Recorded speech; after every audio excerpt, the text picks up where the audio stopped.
Why is it that we treat the people that we love, that are closest to us, the worst?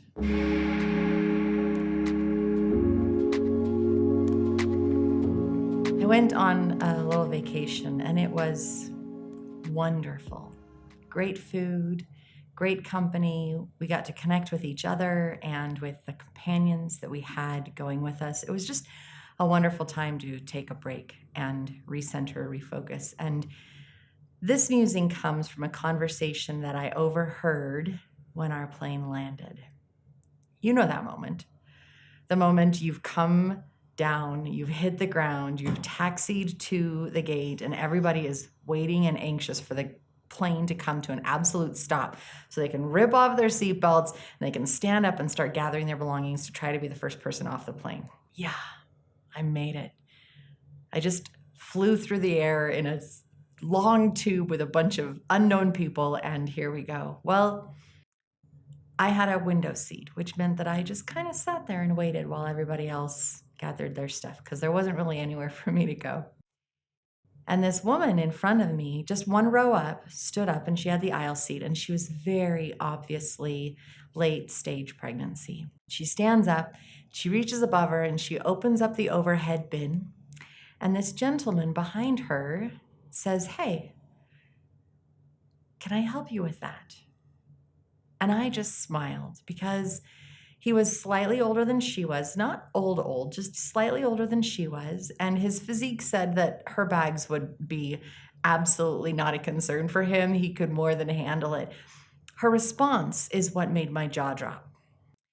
Her reply to him was, "No thanks. I've got a husband. Might as well make him be useful." Wait a minute. No thanks. I've got a husband, might as well make him be useful. Like,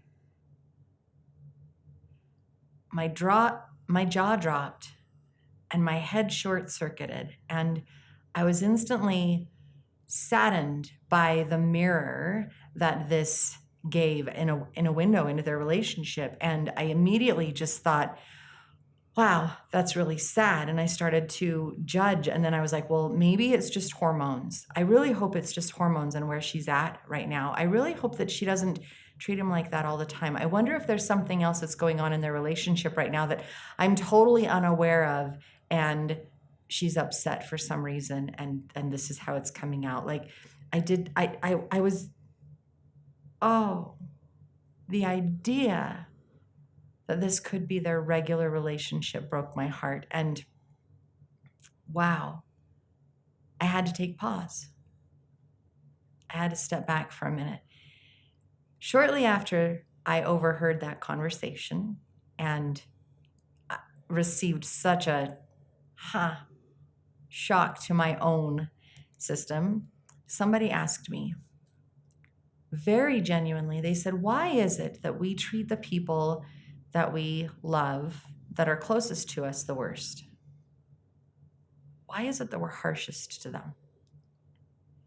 This question came from a genuine space of them wanting to expand, to grow. They wanted to understand why it was that they were kinder at work and kinder with their friends and other people, but when they came home, they recognized that their actions and their words were not quite where they wanted to be with their partner. And I love this question.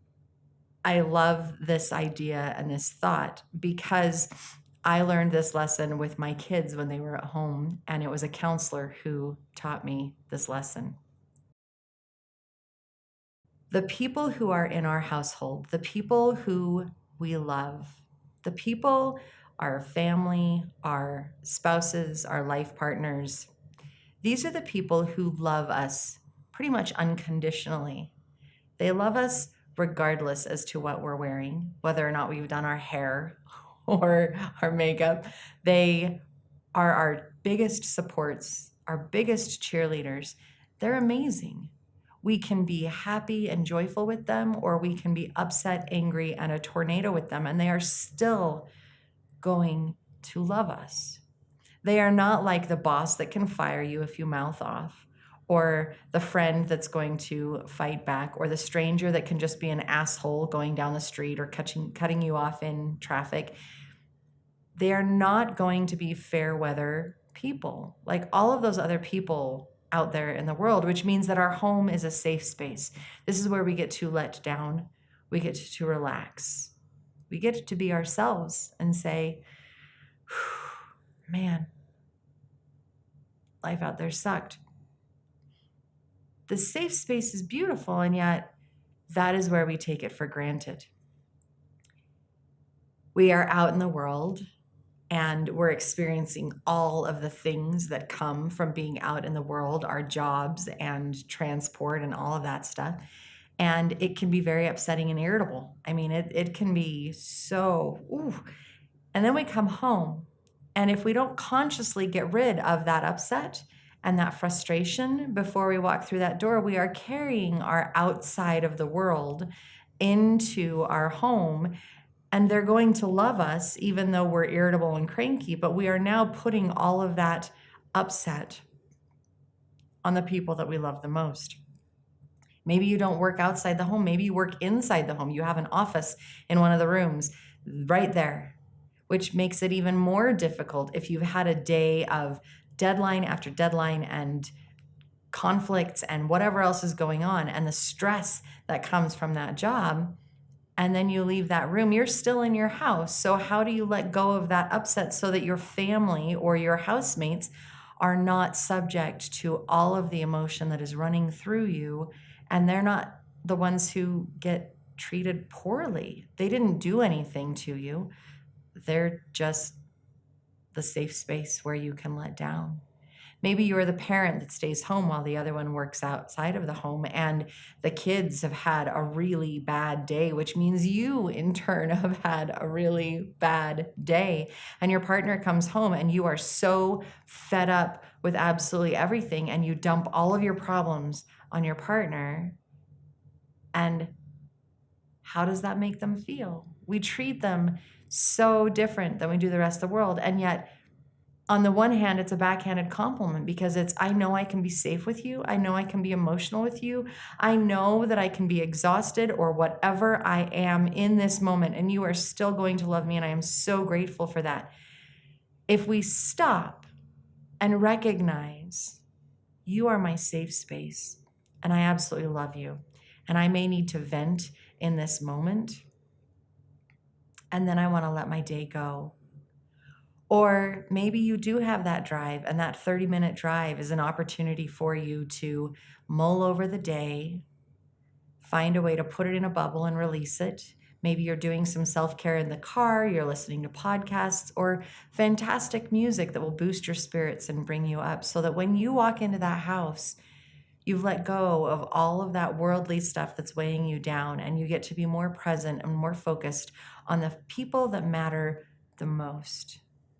You get to give them the best of you instead of what's left after you've given everything else to the world. I loved the question, why do we treat our partners this way? And I loved overhearing that conversation. As much as it shocked me, I have a husband, let's make him be useful. It's a moment to pause. It's a moment to check in and say, how do I treat my loved ones? Is there a way that I can treat them better? And is there a way that I can show the gratitude for the safe space, the comfort, the support, the compassion that they give me? How can I be grateful and love them back in return? Have a great day.